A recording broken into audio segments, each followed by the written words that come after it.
Hello and welcome to Cricket Mania. MS Dhoni announces his retirement from Test cricket. The big question we're asking today is what's next for Indian cricket? Joining me, Ayaz Memon and Chandresh Narayan. Look, I think that the abruptness with which this has happened has confounded a lot of people. In my opinion, I now surmise, my surmise is that Dhoni would have retired from Test cricket in any case after this series. Okay. But having lost the series, I think it came with the desire also to win a series overseas. The minute the third test was drawn, there was no chance of winning the test series or even drawing it. So rather than hang in there, I think he took a decision to let Virat take over. Why was this the tipping point? This test and this particular series? You've lost so many. Yeah, so he's lost so many. I mean, things were kind of hemming in on him. The criticism, the pressure, and the performance overseas has been bad. I mean, even he can't deny it. Yeah. Now, you can make all kinds of excuses. Your bowling is not good enough, but nobody's got such a long rope, and he's lost so many overseas. He's India's best performing captain, if you look at the ball figures. But the minute you separate overseas from home, it becomes stark, the contrast. Okay. So, you know, he was obviously, he's been feeling the pressure, and I think somewhere he must also be sensing that the selectors, the BCCI are thinking, you know, how long can we keep waiting? Yeah, and including us at Cricket Mania, who've been raising this question about why are we not separating the... Govind, the next test is going to happen in July or August next year. Yeah. So, rather than that, I think it's a good situation for Kohli to be captain in the match, in the mind, where the selectors are concerned, where the administrators are concerned, and where fellow players are concerned. Right. So let's take a couple of quick questions. So Nikhila asked, could the World Cup be Dhoni's last tournament as captain for the ODIs? It could well be. In fact, I mean, let's look at though the secretary of the BCCI said that he will be the captain, the selectors might take a decision that why should we keep him as captain? We can keep him in the team, but why do we still want him as a captain or make Virat Kohli captain of the ODI team also? Yeah. It's possible. Yeah. So in a way, that's a sort of next question that's also coming, but I'll bring it up in a moment. Chandresh, how are you seeing this? I mean, was it expected or? I sort of sensed it. Last time when we discussed this, we discussed about the possibility of him moving away from the test match role. Yeah. And the body language in the Melbourne test match, he usually doesn't give away much. But the body language, especially when he was batting, I sort of got a feeling that maybe there's a change in the offing, but it was so abrupt, so sudden, it happened so suddenly. It took me by surprise. But I think now we need to look ahead now. It's giving an opportunity for three people as such, as a new captain, a new keeper, and possibly someone else who can come in his place in the middle order, especially because he was there in the middle order.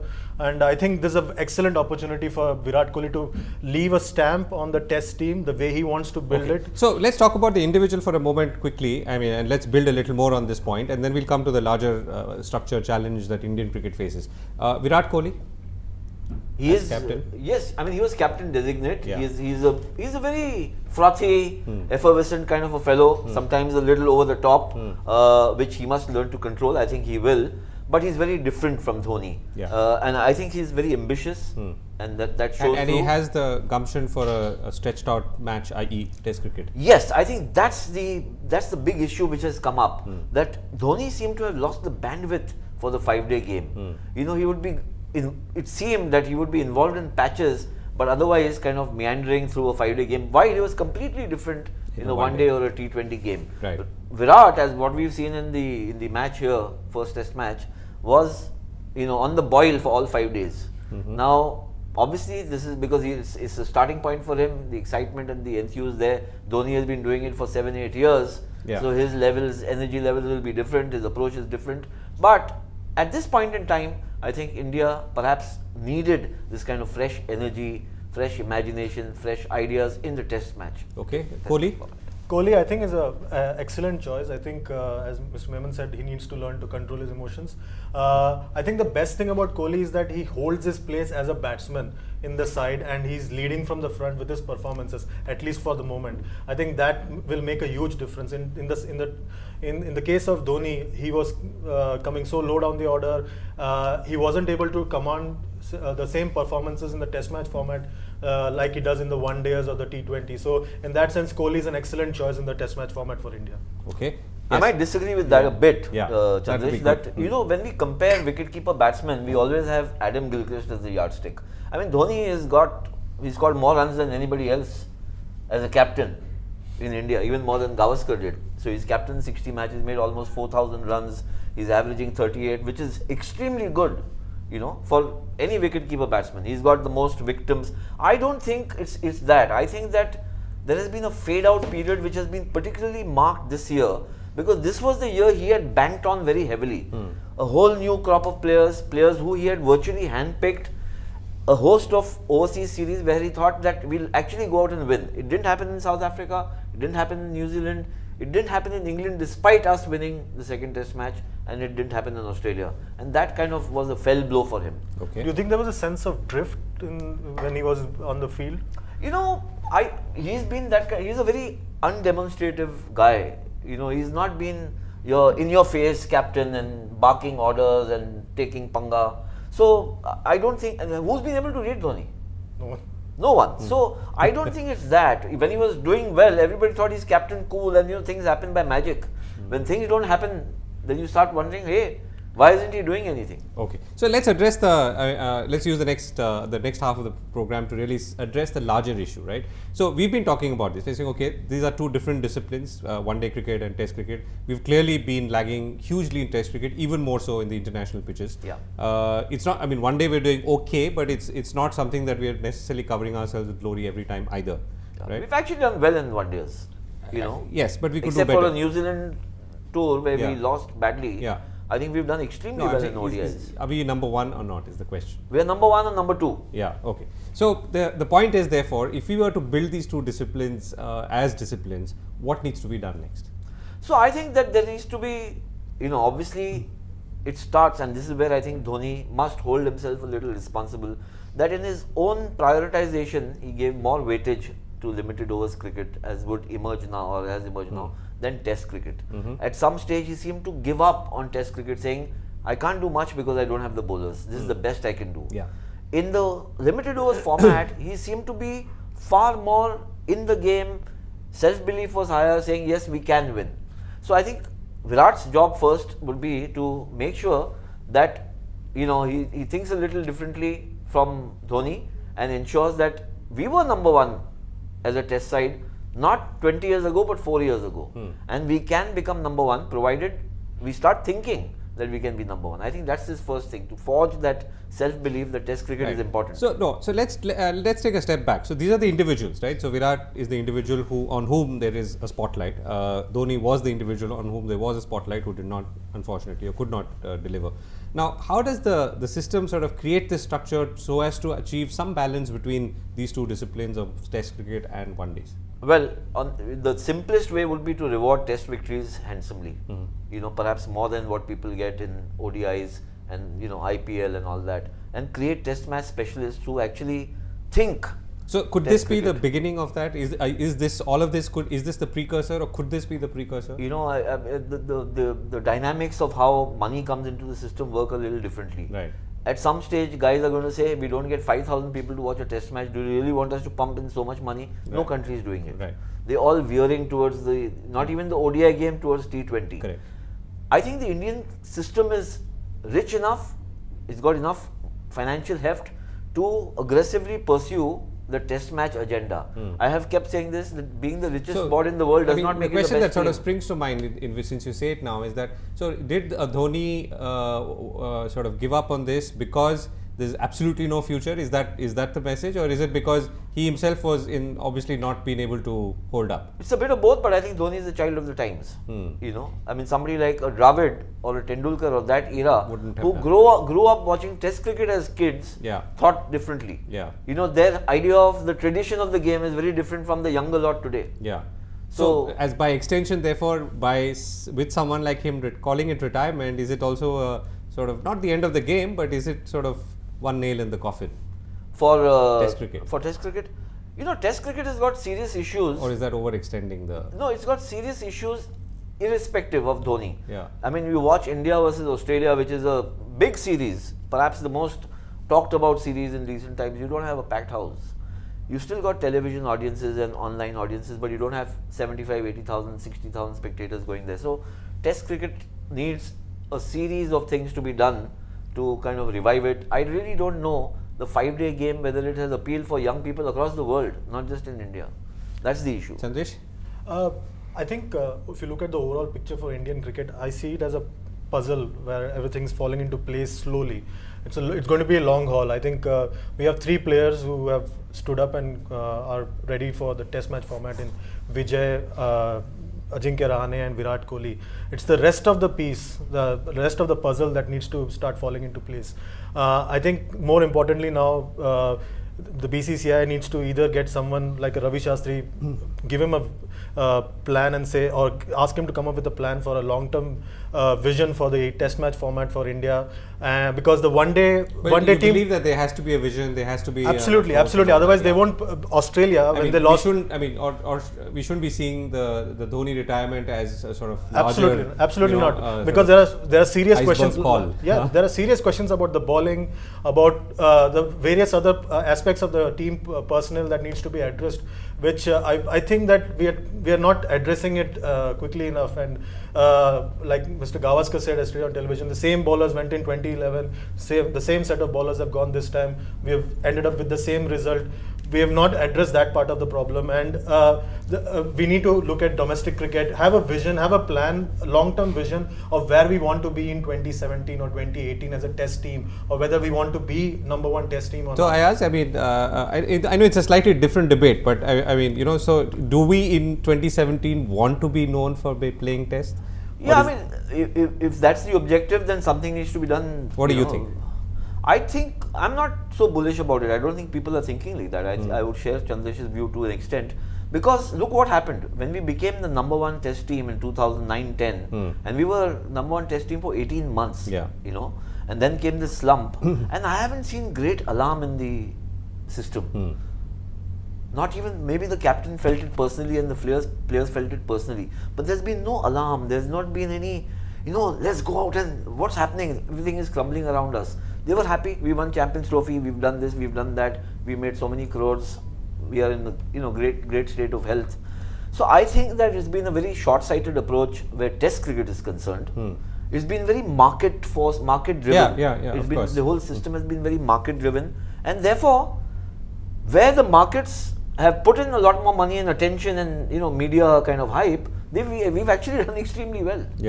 And of course the market is also injecting new elements like football and kabaddi and whatever. So now you have to compete with those sports. And let's face it, Test cricket as we all know it and we love it is a 5-day format which we don't know in the modern world people have that much time to follow as people did in the old days. Okay, right. So to sort of, as we go towards conclusion, so assuming that we are in 2017, as Chandra said, we are desirous of having Test cricket play some role, right? Assuming that the market is willing to support it up to 20%, maybe not 100%, 80% is for the IPLs and the T20s and so on. So what do we need to start doing right now? So with Virat Kohli, now coming back to the individual, with Virat Kohli we have someone who seems to be in control of that format. And what about the other formats then? No, look, other format, we don't know whether Dhoni will be made captain, how he fares in the World Cup, whether he will be retained as captain, whether he continues, we don't know that. I'm saying where Test cricket is concerned, and I was reading in the newspapers today, Shastri saying something that in the next 12 to 15 or 18 months, we should be at least #2 or 3 in the world. We are #6 now. So he is hoping for a gradual progression, not a pipe dream that suddenly will become #1.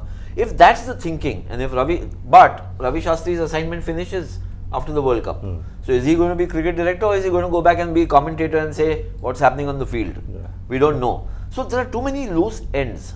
I think there are serious and several issues with the BCCI, starting with the case which is pending in the Supreme Court.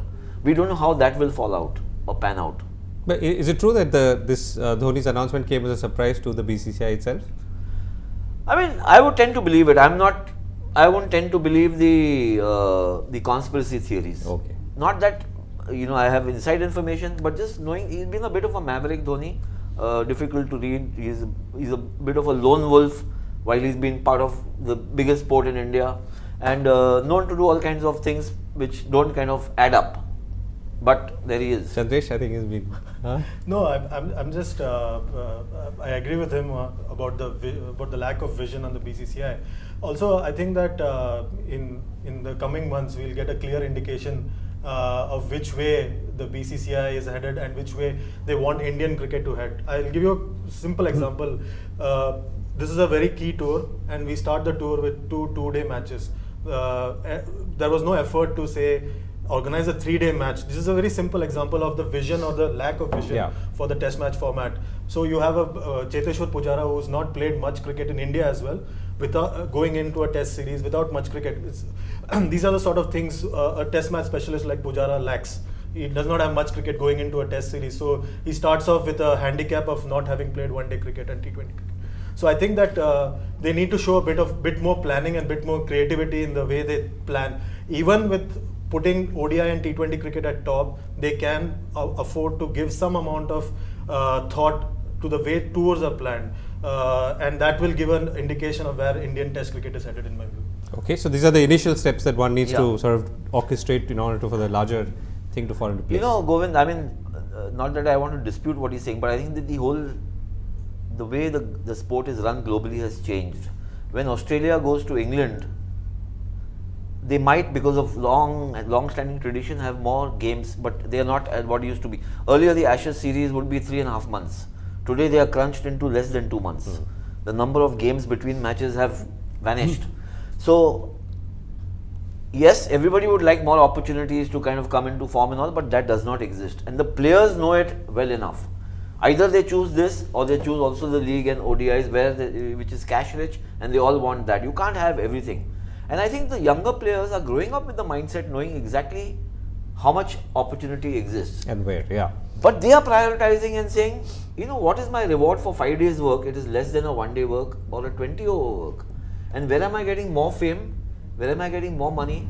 Today, if a guy plays in India from anywhere in the world, an IPL for 5 seasons, he probably doesn't need a job for the next 3 generations, 3 lifetimes. and completely the contrast in Test cricket. Exactly. Well, even if there's money, there's too much work. People have become kind of, mercenaries going and playing league cricket all over the world. And saying, forget it, we don't want to play Test cricket. So what's as we close, Chandesh, first let me put this to you. What's the primary question that we are asking here, right? So Dhoni has happened, all the discussion around his announcement has happened, the controversies, the conspiracy theories, all of that is fine, right? We have to move on. What's the one most important question in your mind, and how should we be addressing it? I think the most important point in my mind is are you giving Virat Kohli as long a rope as Dhoni had? Remember, Virat Kohli has to start from scratch. He has a much younger squad. The oldest, the veteran in the side right now is Ishant Sharma, and Virat Kohli comes much later after that. So I think we need to ensure that Virat Kohli gets as much of a long run, as much of a long rope that Dhoni got, and then we'll get an indication of the results. But everybody said it was a disaster to give him such a long rope. So why should you can't equate it like that. No. I think let's be rational about it. Dhoni's first 3 years as a captain were brilliant. He won. He took you to the number 1 spot. It's the second half. It's like UPA 1 and UPA 2, which is the problem. Everybody says UPA 1 was great. UPA 2 for reasons of whatever, external, internal, whatever. Things didn't work out. Things went. So, Ayaz, what according to you is the most important question, and how would you? I agree that Virat, you can't have knee-jerk reactions to captain. He's a young captain. There may be results, there may not be results. You need to give him enough opportunity, but not as long a rope. You're not talking equality here. I think essentially what he needs, or what India needs, is a bowling attack which can take 20 wickets. 20 wickets at home, 20 wickets overseas. So you're saying the most important question in your mind is, do we have the bowling attack? We don't have the bowling attack. Go on. We should get the bowlers. We are a big country. Every damn buddy is playing cricket in this country. Go and find the bowlers. Let the selectors go and watch more matches. Put them through camps, training methods, whatever you're flush with money. Get a bowling attack which can get you, ultimately in every match we've got the opposition 200 for 5 and then they make 500. There's something wrong. And you can't blame only the captain, because if exactly the same thing happens with Virat Kohli, within 2 years we'll be cursing him. I think what also probably they could look at is that every test team in the world has got a bowling legend of their country as their bowling advisor or consultant. they should probably look at someone like, say, a Zahir Khan to step up to be the bowling consultant of the side and work with the bowlers. And because Zahir has done it overseas, Zahir has won a Test series for India overseas. So he has done it. So someone who has done it and been there, done that, could be the man who could advise, and that could be the starting point for Virat Kohli. Right. And that sort of addresses this the question or that if you Ayaz has raised. Turn the corner in Test cricket, and especially overseas. One is, of course, obviously you need to think Test cricket and say it's got value. Spread the culture in the dressing room in domestic cricket and say aspire for this. The other is, for God's sake, and on a very urgent basis, let's go and find bowlers who will get wickets regularly. Great. So we've run out of time on Cricketmania. So obviously we need to have, or rather, a sort of a way of looking at things, which is to really think beyond and focus on the future. Give Virat a good chance. He obviously has what it takes to run a 5-day match with sort of consistent strength and approach, and of course have a bowling attack team or a set of bowlers who really can make a difference for future Test matches. But the larger question, of course, what's the future of Indian Test cricket is not something that we're going to ask right now. We'll be back on Cricketmania next week. A very happy New Year to you.